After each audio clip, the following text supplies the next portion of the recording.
Whether at home or work, life is about relationships. Welcome to Small Change, Big Dividends with your host, Branch Isole. Small Change, Big Dividends shares steps, tools, and tips for personal career and spiritual growth. So please welcome the host of Small Change, Big Dividends, Branch Isole.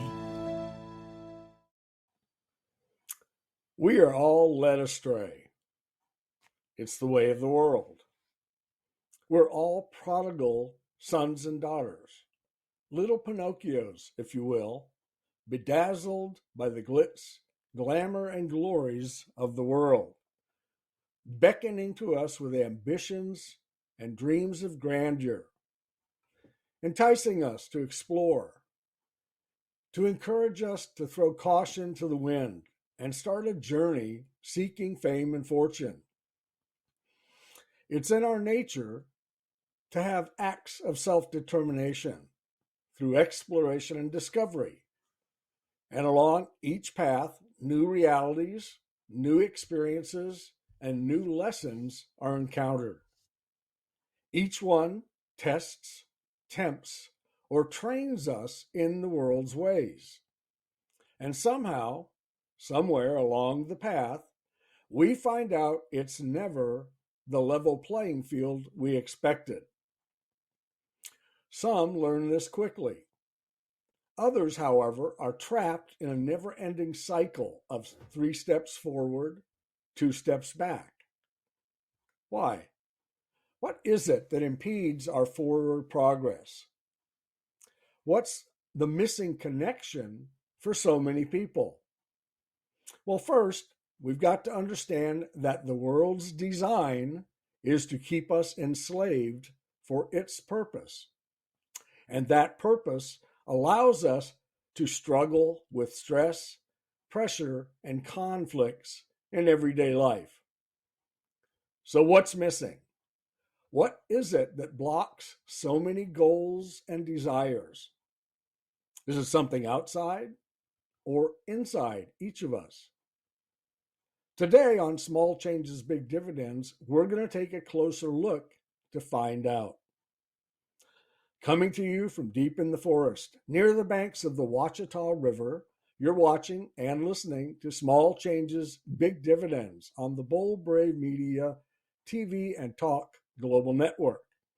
I'm your host, Branch Isole, and you are my featured guest. Small Changes, Big Dividends is a show where your questions are part of the program. So if you have a question, you can call me during the live show at 1-866-451-1451. Or you can email your question to my website, branchisole.com. And thanks for joining me again today. On Small Changes, Big Dividends, we talk about personal, career, and spiritual Christianity, essentials for growth-filled living.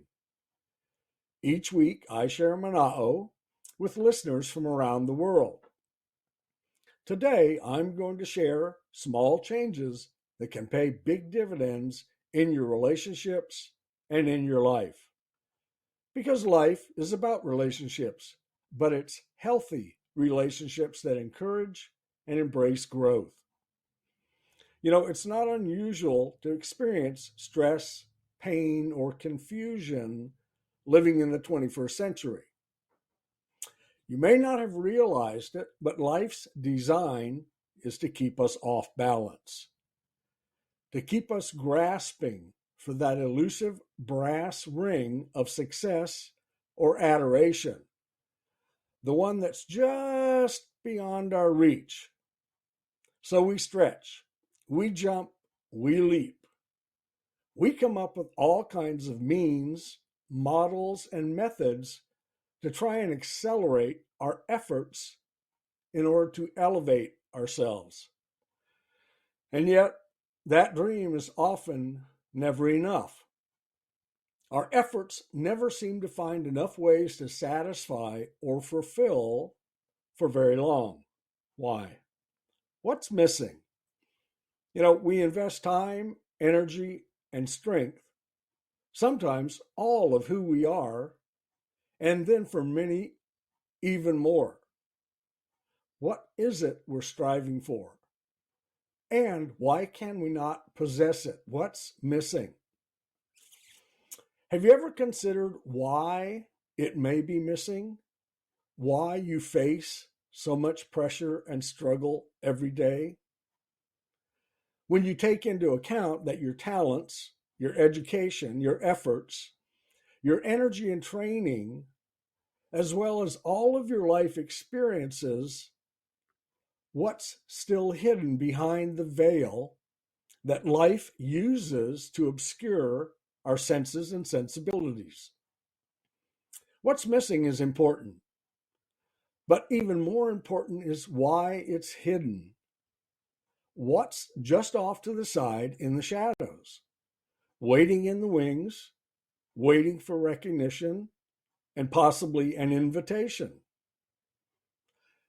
What's missing for most people is truth, because truth's purpose is to bring balance in our lives.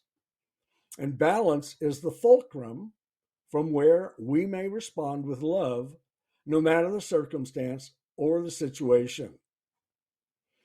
We each come into the world as a spiritual presence, grounded in love and filled with truth's potential.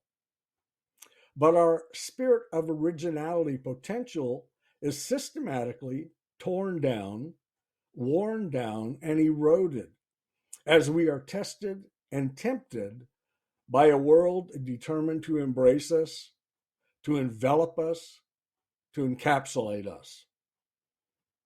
And yet, at our spiritual core, we innately know truth because we carry the seed of truth with us, starting with our first breath. Because truth is the essential character of God. And as creator of the universe, all he has created, including you and me, is spiritually tapped into his essence, into his character and nature, because his character and nature in action are truth and love. It's only when we become more fully cognizant to explore these realities hidden behind the veil that masks truth that we begin to see the world for all it really is. Now, whether you're on a spiritual path or not, each of us has a spirit of origination housed within our soul. The struggle that every one of us confronts, whether you're on a spiritual path or not, is grounded in faith. Because spiritual faith is a connection to God, and faith in the world's ways is a connection to the world. It's through the spiritual faith that God's Spirit is revealed to those who are interested. Now, it's a slow process at first. It's like learning how to stand upright and walk.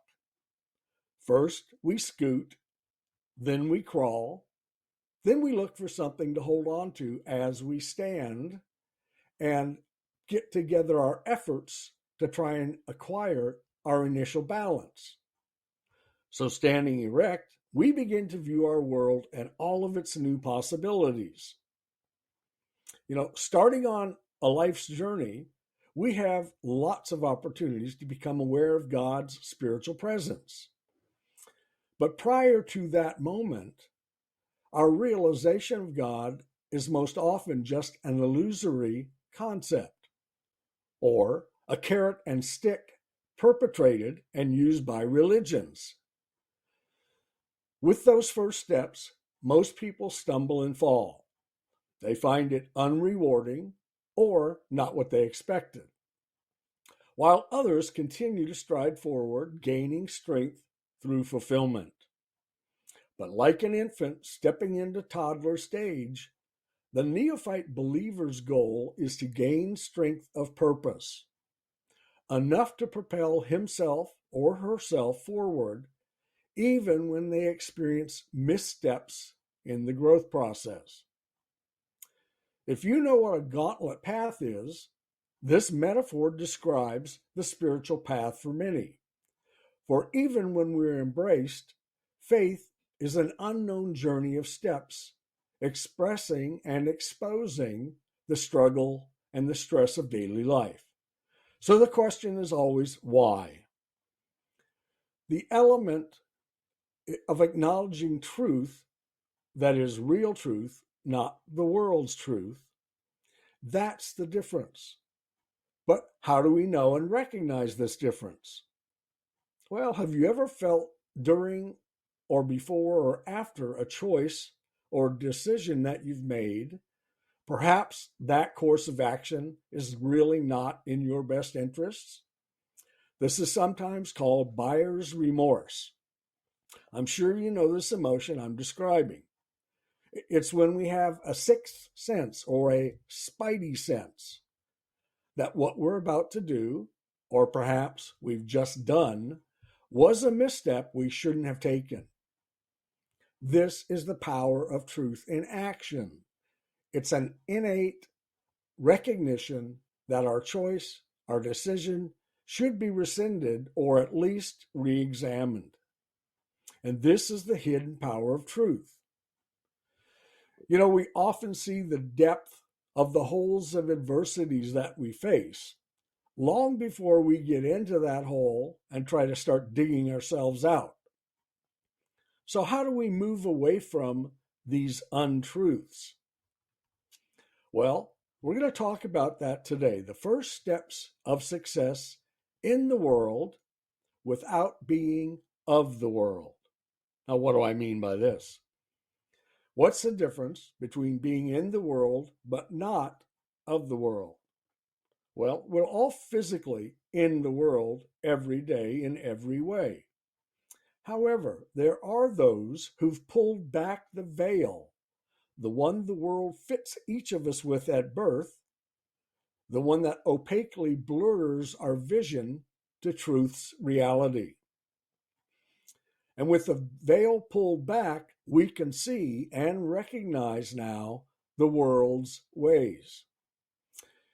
If you ever saw the Matrix movie, you'll remember when Neo took the pill of revelation, it removed the metaphoric scales of deception from his vision and from his understanding. He saw the truth of his reality for the very first time. Well, this is the same experience that happens when we voluntarily decide to pull back that same veil that's hiding truth from our consciousness.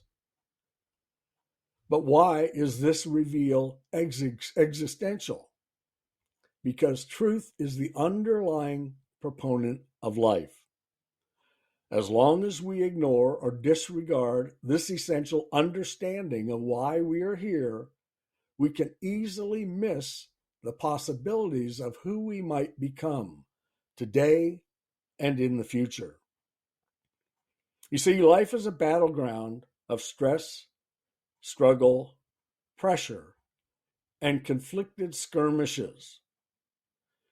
By keeping our focus and attention on that brass ring of success, each of us, as little Pinocchios, hope to encounter and grab for it because it's the goal of our imagination. However, grabbing for it every time we go around on the merry-go-round, it's like an end-around double fake reverse in football. We see the quarterback with the ball, and then he hands it to another player behind him, who then gives the ball to another player going in the opposite direction, who then hands that ball to a third player. With each exchange, it becomes more and more difficult for us to determine which player actually has the ball. Well, this is the process the world uses every day to make you think or believe something other than the truth of reality. This leaves us spinning as it continues to score against us again, time and time again. And we become dazed and confused, wondering why it's so hard to get ahead. You see, life is designed to trick us into believing a false purpose, behind structured fabrications that at the same time keep the truth hidden. Hidden behind a veil that obscures clarity of our knowable reality. Hidden under layer upon layer of escalating excuses, blames, and lies. This is the way of the world. It's always been this way. It will always be this way. If you want to negate or neutralize the world's power over you, this can be accomplished by pulling back the veil. We're going to stop for our first short break, and when we come back, I'm going to explain this veil and how we can pull it away from our eyes so that we can see the truth in front of us. You're listening to Small Changes, Big Dividends on the Bold Brave Media TV and Talk Global Network. I'm your host, Branch Isole, and we'll be right back. Welcome back. You're watching and listening to Small Changes, Big Dividends on the Bold Brave Media TV and Talk Global Network. I'm your host, Branch Isole, and today we're talking about the first steps to recognizing truth in our life. You see, when we're born, we have a veil pulled over our eyes. It's a veil that keeps truth, nature's truth, and God's truth from us by giving us fabrications and structures to believe in. This veil across our eyes keeps us focused on the things of the world. We naturally grow embracing the things that we learn in our families and communities and neighborhoods and at schools. And all of those things that we learn have a power that keeps us enslaved to the world. The world wants us to believe that all of our freedoms, all of our happiness can be found in the things of the world, the material goods of the world, the fame and the fortune of the world. And the longer we're on the path believing this, the less likely we are to see the truth just beyond the vision, right? We keep thinking of the things that we want and the things that we need to do to get those possessions and those things of the world. And yet the spiritual grounding that would reveal the truth to us is kept hidden.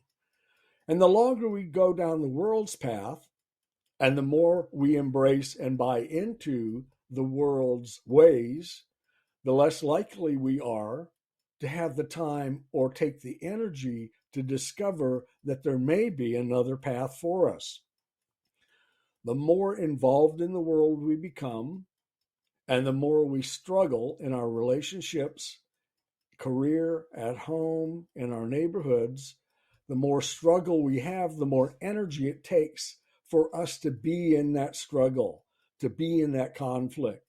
And when our focus is in a specific place in order to survive, whether it's in our career or relationships, we don't have the energy or the time to put that aside and look at any alternative, any truth alternative. Now, the world has its truths, and we each have our truths. But the truth that I'm talking about, the truth that I'm trying to allude to, is the truth of nature, the physical laws of nature, the way things fit together in nature. And we are part of nature, so there's a place for us, but it's guided by truth. You see, all the things alive in the world, other than man, simply exist in an unfolding life of struggle and survival and recreation. We, however, as adults, are tacked to this idea of success and power and money and the things that we can have in this world.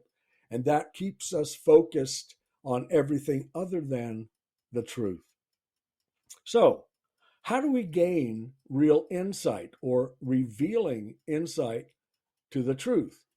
Well, again, because we have the Spirit of God living within us as part of creation, then we have that seedling of truth already within. But because it's focused on responding to the things of the world, then all we see are the things of the world. It's only when we get into situations where we start to realize we need help that we sometimes turn to something greater than ourselves or something outside of ourselves, being a spiritual connection. Next week, in this part of the program, I'm going to explain the steps of how we go about, once we've recognized truth, that we can actually put it into purpose and into function as part of our daily life.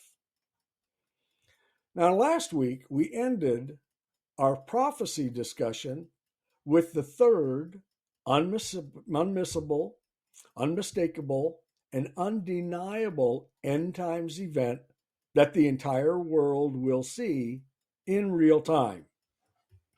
Why is this event so important? It's the pivotal end times event described in Ezekiel 38. It's known as the Ezekiel War. This is an armed conflict that will again take place between Israel and her enemies. But this time, her enemies will be made up of a 10-nation coalition led by Russia, Turkey, and Iran against the state of Israel. Out of the current Gaza war that we're witnessing every day will come these first steps of realignment for global geopolitical partners and opponents of Israel. It's very important that over the next 3 to 5 years, we start to realize that the world will look and feel very different than from what we know and see today. Why is this? During these coming years, everything you have faith in will be rocked or shaken. New tensions will flare up through both provincial and parochial interests in military, economic, and political agendas, which will be tightened to the point of change or breaking. AI will become a factor in all of our information. And within the next 3 to 5 years, because of AI and technology's advancements, you won't know who to trust or what to believe. The world in this next 5 years will be on constant alert and constantly on edge as more and more people across the globe demand damage control. You're going to see national and regional tensions that are strained beyond the breaking point. So much so that focus will actually be diverted from Israel and her neighbors. As turmoil in local spots in every country around the globe begin to flare up, they'll increase in both frequency and intensity. And this will cause different social groups, tribes, and new alliances that will play into the end times precursor events that will be missed by most of the population. So, what makes this Ezekiel war so important? As the third end time event witnessed by the whole world, God Himself will make His presence known.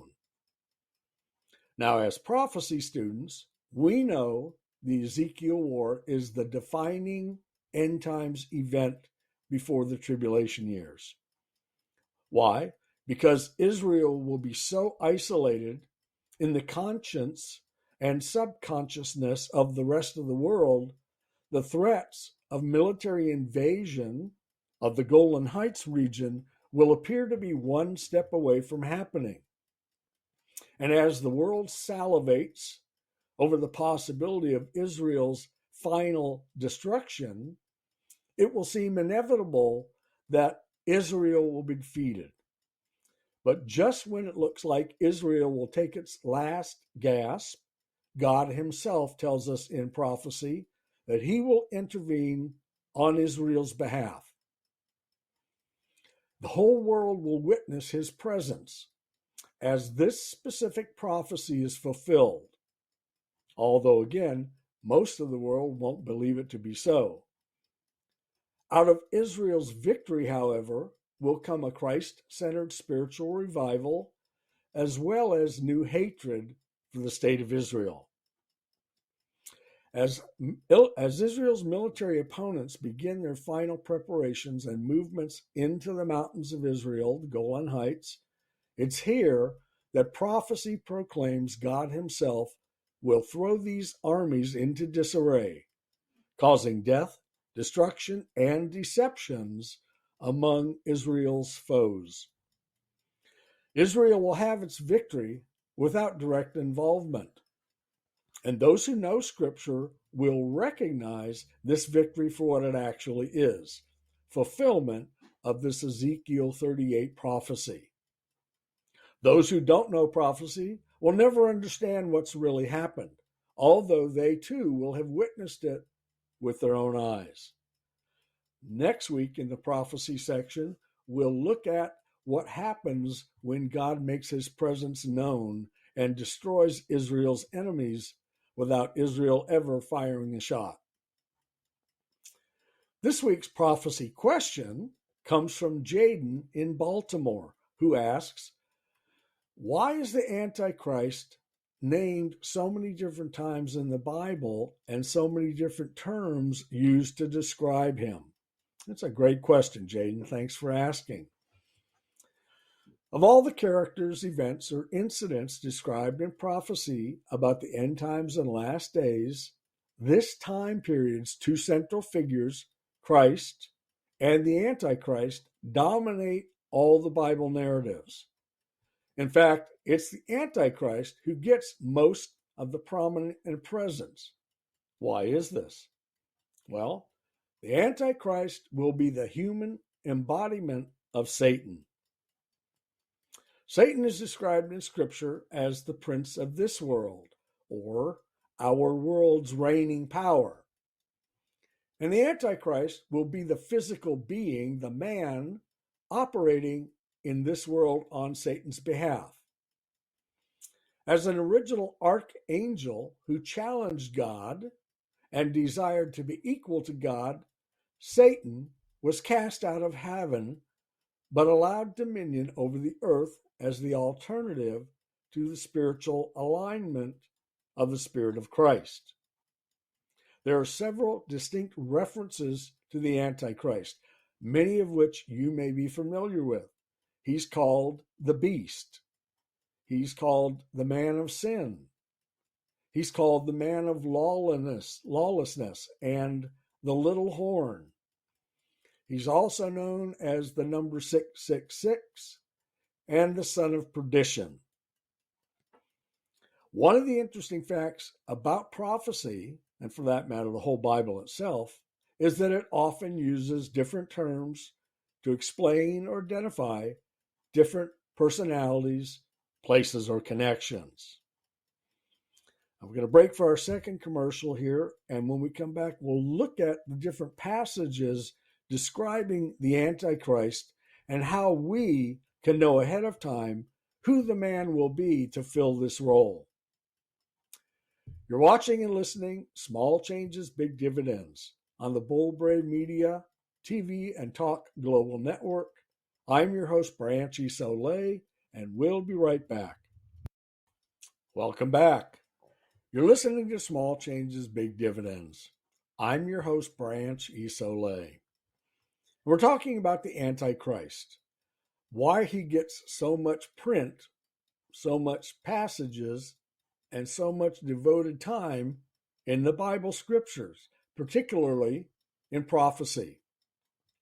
Well, the Bible itself, like the Bible books of prophecy, often use different terms to explain or identify different personalities, different places or connections in the Bible. This is because the different books and passages were authored by different individuals over long spans and different times. So just as our language changes and words and vocabulary are added to our language as our culture changes, the same thing happened over the 2,500 years of prophecy described in the Bible.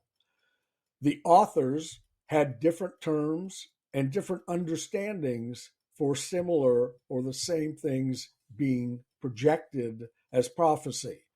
So the Antichrist has several different labels or names attributed to him. And each one of these different names or labels has a different contextual meaning or different linkage in prophecy. So we talk about the man of lawlessness. Well, the Bible tells us that in the end times that we are now living in, uh, lawlessness will become part of our everyday living. And we see that. Our world is in such disarray, and so many negative things and destructive things are happening that the lawlessness we are seeing on our news cycle every day will become more and more ingrained in who we are, especially as people divide up along political, economic, or social lines. So the Antichrist gets lots of different names and terms attributed to him.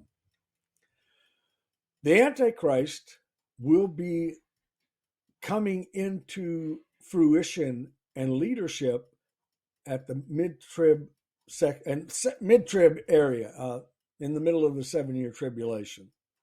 However, if we study prophecy and we know prophecy, we know that when the Ezekiel war concludes, we will find out who the Antichrist is. In fact, we'll know before the Antichrist knows. The Antichrist won't know until mid-tribulation that he has been offered dominion over the world by Satan. But as students of prophecy, we'll know in time before that happens to be able to identify him. These different terms that are used to describe the Antichrist, both in the Old Testament, particularly in the book of Daniel, and in the New Testament, help us to see not only the person who will become the Antichrist, but the things that he will be instituting in the world when he has complete dominance. For this reason, many new readers of Scripture, and more specifically prophecy, see the end times and the last days as being confusing. The benefit and blessing of Scripture is the more time you spend with it, the more you'll learn about it. And as we go through our prophecy segment each week on Small Changes, Big Dividend, you'll start to see the connections and the linkage between the man who will become the Antichrist, the people who will be putting him into power, and what he has planned for you and I.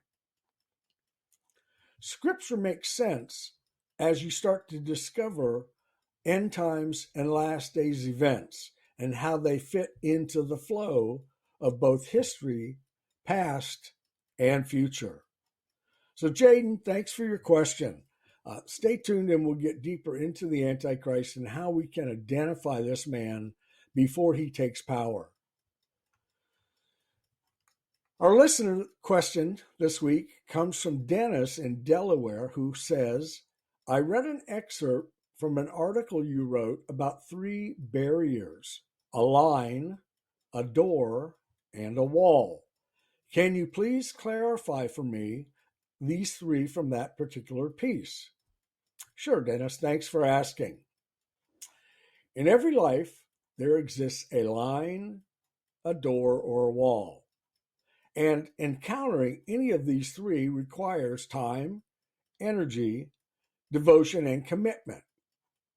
Crossing that line, opening that door, or scaling that wall has the potential to release both rewards and understandings that stand in our way and block our efforts and contribute to the struggle and conflict that we most often want to shrink back from. But in shrinking back from the line, the door, or the wall, we also shrink back from opportunity. Perceptions and misunderstandings revolve around these 3. Think about the ability to cross a line, open a door, or scale a wall, especially if these are somehow controlled by others in your life. meaning others spark or cause obstacles of disruption that keep you from accomplishing these three tasks. The barriers are all internal constructs that we each make. And to achieve dominance over each of these requires that we either address and put aside our fears or continue to hold on to them tightly. The line of demarcation, or the closed door, or the insurmountable wall all represent a choice to not break free in your life. As long as you struggle with any of those obstacles by choice, you're choosing to stay in that place. You're choosing to not break free and look at opportunities for growth. Breaking free allows us to look beyond our immediate limitations and to see the scope of both past, present, and future. There's a past we can't change, but we can learn from. There's a present we can change, but only as it relates to our future. And there's a future that relies on choices that we make in our present. These are all contingent upon the experiences that we know from our past. Many think of past, present, and future as three separate and different time frames. Well, they're much more than that, and they are interrelated more than we might imagine.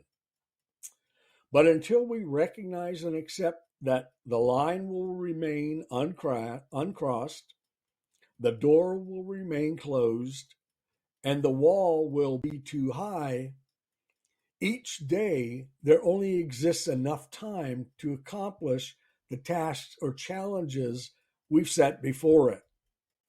And as we take on those challenges and tasks, if we allow the line or the door or the wall to stay in place, we can't grow or move forward.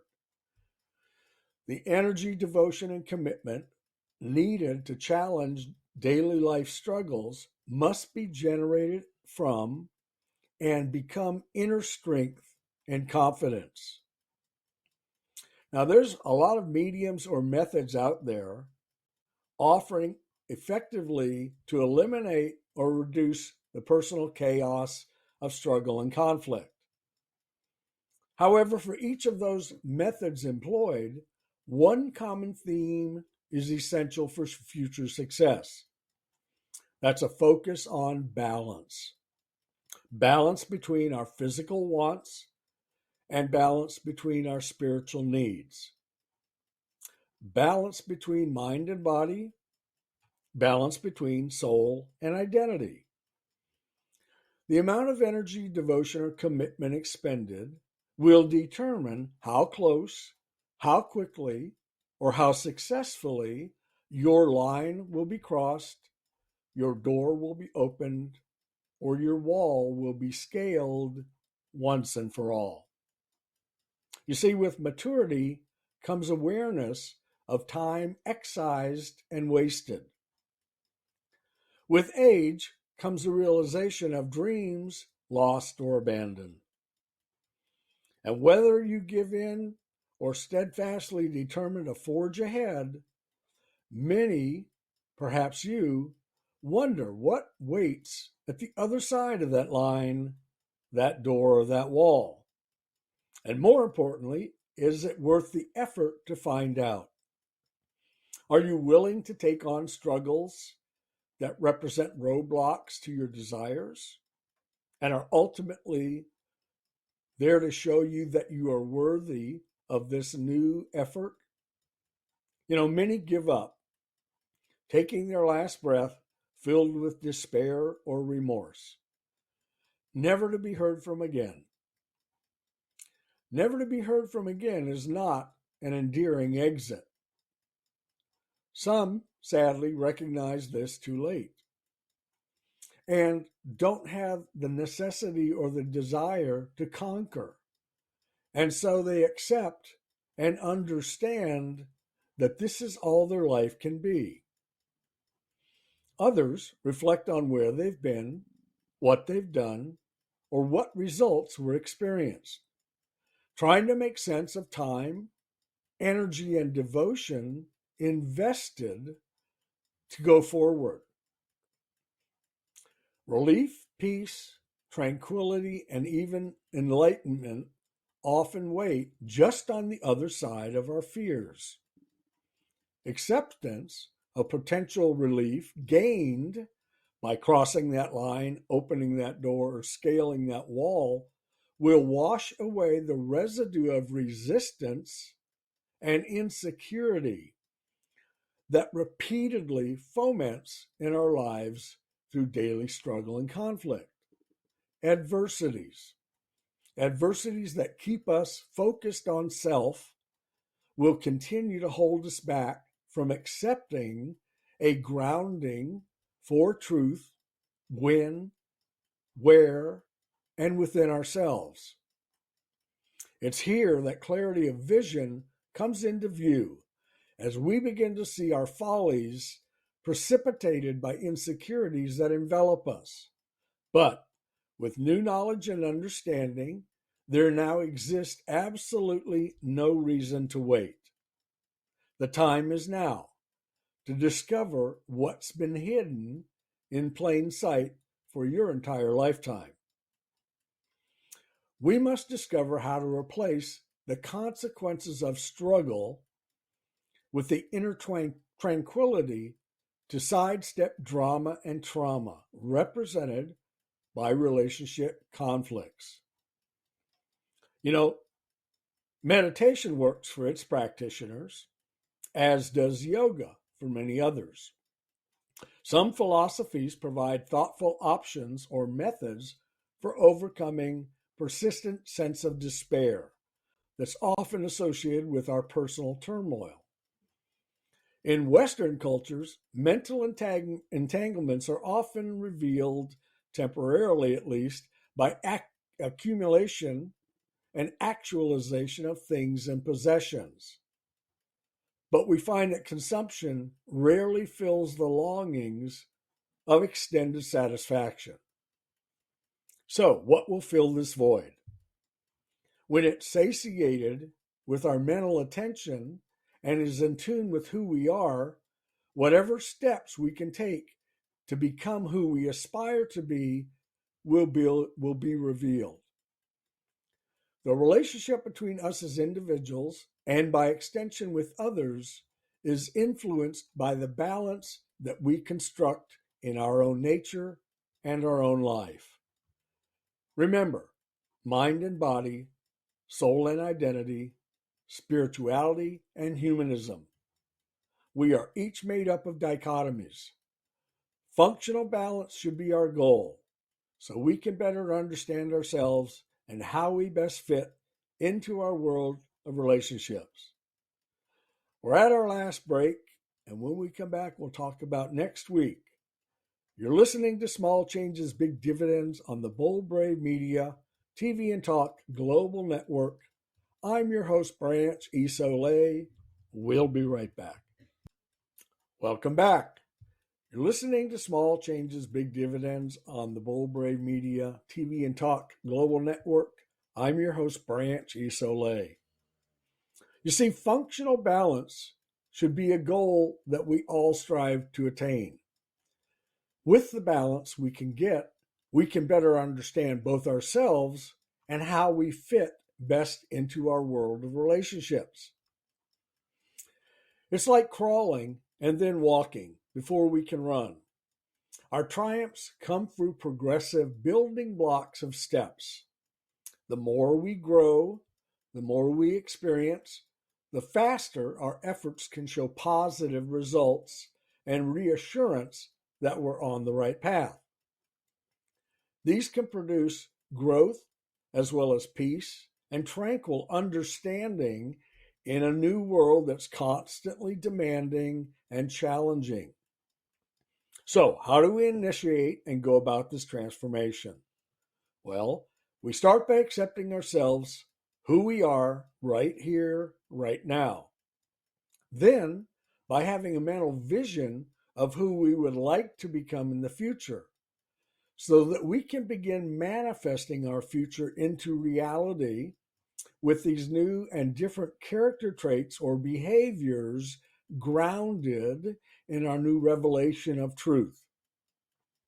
We can start to embrace truth as our own.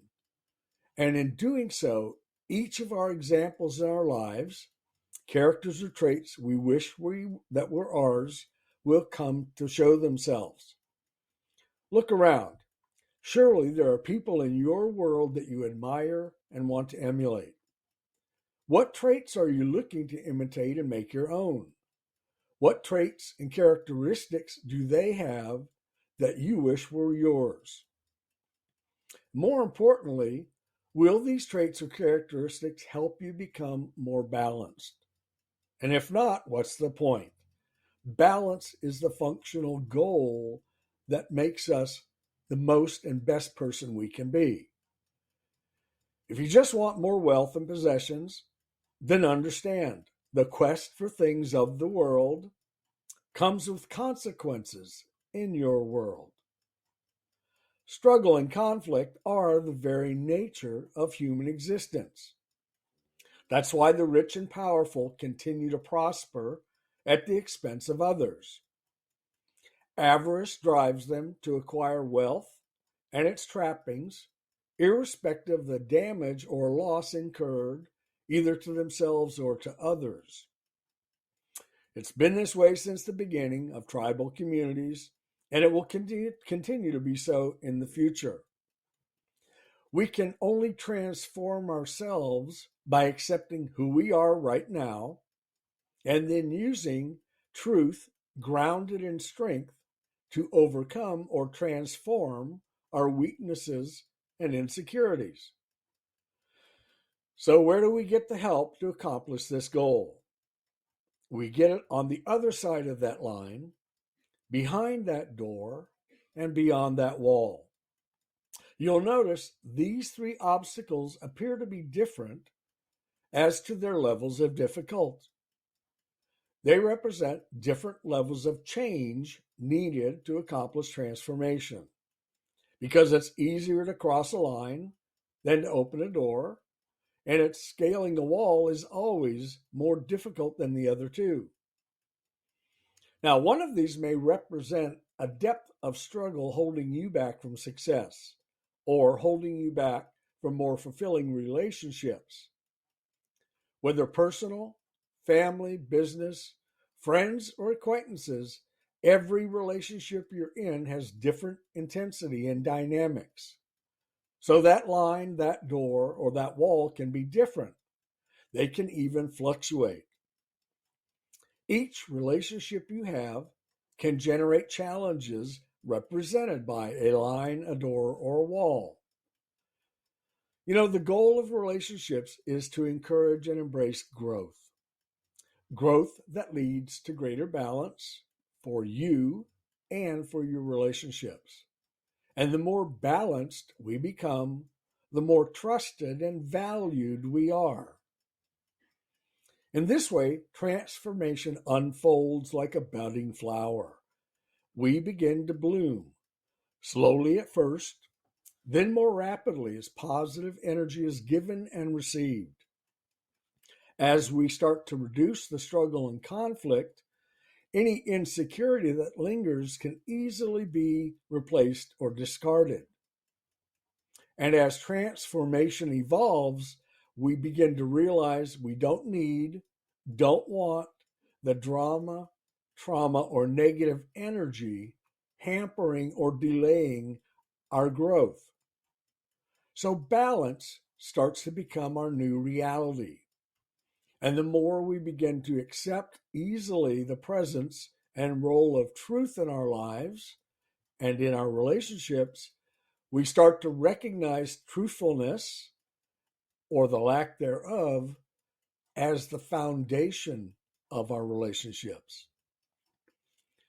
Subsequently, the immediacy of the world surrounding us becomes one where we actively can compare and contrast peace and confidence versus the other decisions and behaviors that we made in the past that caused nothing but trouble. As we become more balanced through growth and confidence, our strength to overcome obstacles on our path that once held us back now become opportunities to reward new growth and confidence so that we can change who we are, who we thought we were, and who we now know we can become. Recognize the reality of your line, your door, or your wall, but know this: they are your constructs. Begin to look inwards to see the power you have to cross that line, to open that door, or to scale those walls of obstructions. Embrace your opportunities to transform who you are into who you will be. I want to thank Dennis for that question. I know it's a long answer, but these constructs that we make that hold us back are of our making. And so because we constructed them, we can deconstruct them. We do this by becoming more balanced and more truthful in our lives, in our responses, and in our behaviors. Thank you for joining me today. On Small Changes, Big Dividends, we discuss personal, career, and spiritual Christianity essentials for growth-filled living. If you know someone who could benefit from today's episode, please share it with them. If today's show has been helpful for you, please give us a rating and review. And to know more about my work, I invite you to go to my website or my YouTube channel, Branch Isole. Today's show has been sponsored by Crystal Creek Farm. If you've got a business, a product, or a service you'd like to share with the world on Small Changes, Big Dividends, simply send your request and inquiry to the website. You've been listening to Small Changes, Big Dividends on the Bold Brave Media Talk and Global Network. Until next week, be in the world, not of the world.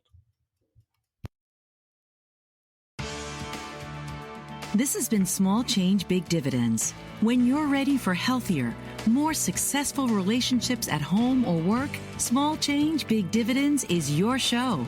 Wednesdays, 4 p.m. Eastern on the Bold Brave TV network.